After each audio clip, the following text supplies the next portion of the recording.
नमस्ते दोस्तों, आज की कहानी है अधूरी जिंदगी का बदला।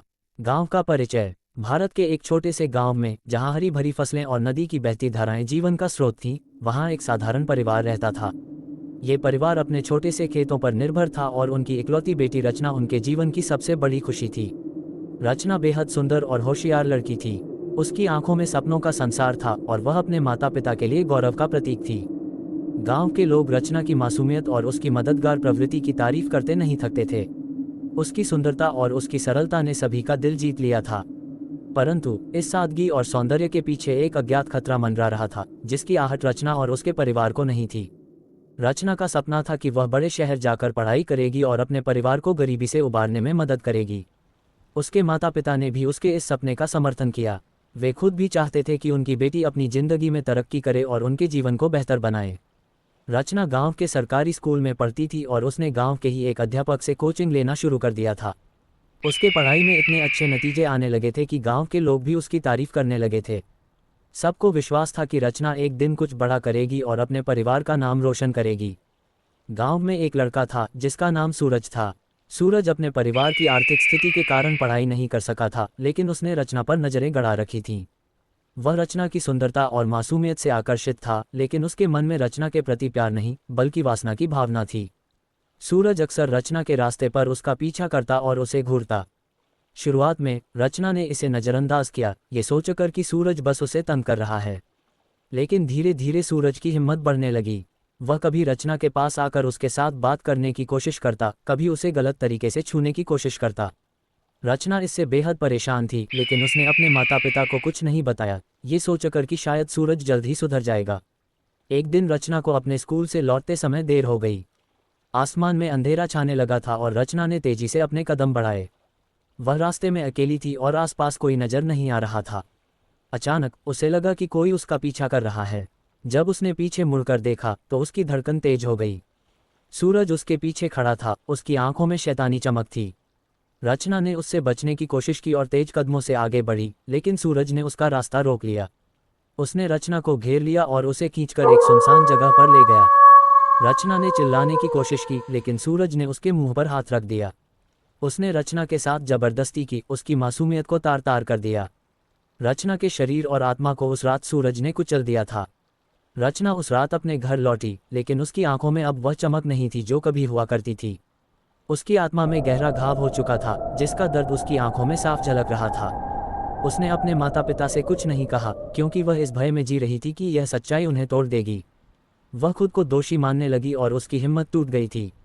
गांव की परंपराएं और समाज की सोच ऐसी थी कि अगर कोई लड़की किसी दुर्व्यवहार का शिकार होती तो उसे ही दोषी माना जाता। इसलिए रचना ने सोचा कि अगर उसने सच बताया तो उसके माता पिता को शर्मिंदगी उठानी पड़ेगी और उसका जीवन बर्बाद हो जाएगा। उसने चुप्पी साध ली और इस बोझ को अपने सीने में दबाए रहने लगी। रचना की यह चुप्पी धीरे धीरे उसकी जिंदगी को निगलने लगी। वह पहले जैसी खुशमिजाज और हंसमुख नहीं रही। उसकी आंखों की चमक और चेहरे की मुस्कान कहीं खो गई थी। उसके माता पिता उसकी इस बदली हुई हालत से परेशान थे, लेकिन वह समझ नहीं पा रहे थे कि आखिर उसकी जिंदगी में ऐसा क्या हुआ है जो उसे भीतर से तोड़ रहा है।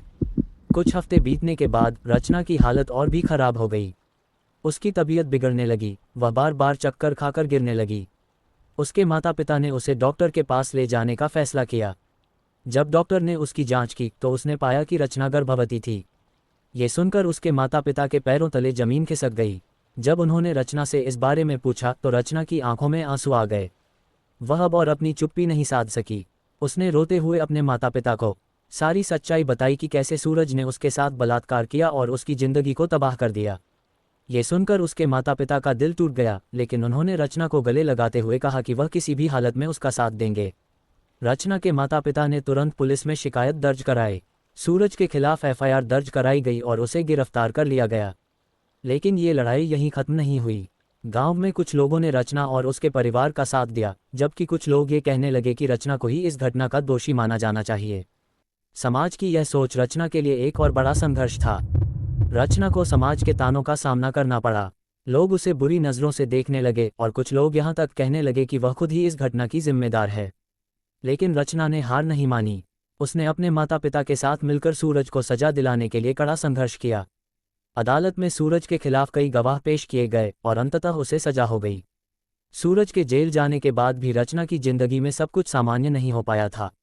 वह अब भी समाज की नज़रों में एक ऐसी लड़की थी जिसे समाज ने बदनाम कर दिया था। लेकिन रचना ने खुद को कमज़ोर नहीं होने दिया। उसने इस दर्द और तकलीफ को अपनी ताकत बना लिया।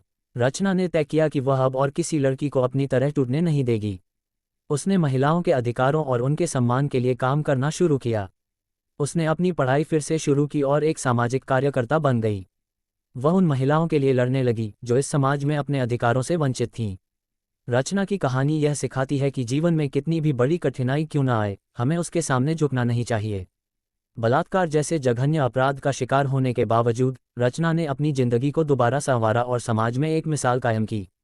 उसने ये साबित कर दिया कि किसी भी परिस्थिति में हमें अपनी आवाज़ उठाने से डरना नहीं चाहिए, चाहे समाज कुछ भी कहे। रचना ने अपने दर्द को अपनी ताकत बनाया और अपने जीवन को एक नए सिरे से शुरू किया।